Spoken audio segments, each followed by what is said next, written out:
yang luar biasa dalam menyerap karbon, mangrove tidak hanya membantu mengurangi emisi gas rumah kaca, tetapi juga memberikan berbagai manfaat ekologis dan sosial. Oleh sebab itu, rehabilitasi mangrove menjadi salah satu tema penting dalam perhelatan Konferensi Tingkat Tinggi Iklim atau the 29th Conference of the Parties COP29 di Baku, Azerbaijan. Indonesia memiliki luasan mangrove berkisar 23% dari cakupan bumi. Ya, kalau kita cerita mangrove terkait dengan negara Republik Indonesia, bahwa kita sudah melaksanakan kewajiban untuk mendatabase peta mangrove nasional yang sudah diupdate pada tahun 2023 seluas 3,44 juta hektar, di mana ini adalah 23% dari total keseluruhan dunia yang ada di dunia ini. Ketersediaan 23% dari total mangrove dunia yang ada di Indonesia. Dari luasan 3,44 juta hektar di Indonesia, ada sekitar 600.000 hektar mangrove yang harus dipulihkan. Namun sejauh ini pemerintah baru mampu memulihkan 100.000 hektar. Mengakui masih belum memenuhi target, pemerintah mengajak kolaborasi dari berbagai pihak, baik itu akademisi, swasta, bahkan masyarakat untuk pemulihan mangrove. Ya, tentunya kalau untuk pencegahan kita lebih fokus kepada bagaimana kita mensosialisasikan kepada masyarakat, khususnya masyarakat pesisir yang berada di pesisir, ya, masyarakat nelayan, masyarakat pesisir, karena memang mangrove tersebut memang berada di antara zona-zona pasang surut, ya, atau intertidal zone, ya.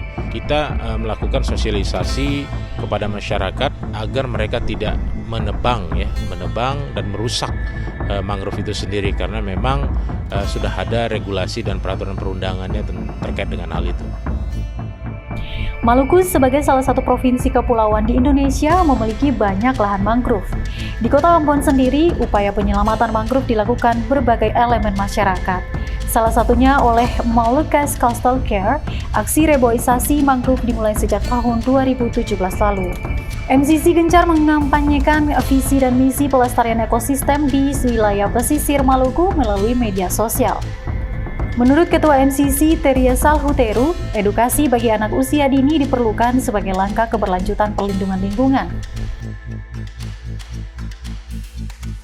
Cara melibatkan masyarakat biasanya kita bikin open volunteer atau kita bikin flyer, jadi masyarakat yang ingin menanam mangrove bisa join sama-sama, tapi di luar itu kita tetap mengundang NGO-NGO yang terkait dengan mangrove, kemudian pemerintah, yang paling penting adalah pemerintah desa dan masyarakat setempat di area lokasi penanaman mangrove.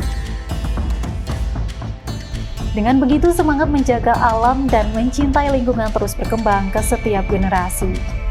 Namun, para pemerhati lingkungan juga menuntut pemerintah lebih serius dalam menjaga dan merehabilitasi mangrove. Bagaimana pemerintah menjawab desakan itu? Saya anggap ini adalah hal yang positif dan harus tetap kita teruskan, khususnya dari Kementerian Kelautan dan Perikanan. Kita harus menjaga dan melestarikan lingkungan, khususnya ekosistem-ekosistem yang berada di pesisir dan laut seperti mangrove, kemudian padang lamun, kemudian terumbu karang. Apa yang Heri sebut juga dibicarakan dalam forum-forum COP29 tentang karbon biru. Nah, tentunya di COP29 ini memang kita bicara tentang blue carbon atau blue economy yang kaitannya dengan bagaimana kita nanti ujung-ujungnya akan bercerita tentang carbon trading dan seterusnya. Sementara di Maluku, Sekretaris Daerah Maluku Suryadi Sabirin mengaku pemerintah Provinsi Maluku juga ingin melestarikan mangrove karena selain berperan menyerap karbon, mangrove juga mencari ekosistem perkembangbiakan ikan, di mana Maluku juga sebagai penyumbang 31% ikan nasional.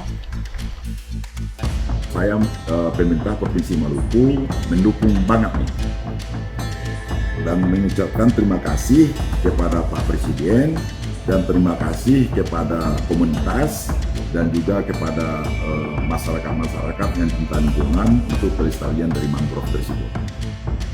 Lalu bagaimana kinerja Indonesia? German Watch mengukur indeks kinerja perubahan iklim atau CCPI. Indonesia turun 6 peringkat dari 36 ke posisi 42 di tahun ini.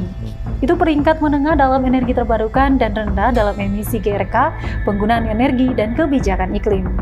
Indonesia masih sangat bergantung pada bahan bakar fosil. Pada tahun 2023, batu bara menyumbang 40,5% dari bauran energi, sementara energi terbarukan hanya 13,1%. Batu bara direncanakan akan dihentikan penggunaannya pada tahun 2050 hingga 2060. Indonesia termasuk dalam 10 negara dengan cadangan batu bara terbesar dan saat ini berencana untuk meningkatkan produksi gasnya. Di sisi positifnya, para ahli mencatat bahwa pemerintah Indonesia tidak akan menyetujui pembangkit listrik tenaga batu bara baru. Namun, pembangkit listrik tenaga batu bara yang sudah termasuk dalam rencana bisnis kelistrikan terbaru masih dapat dibangun.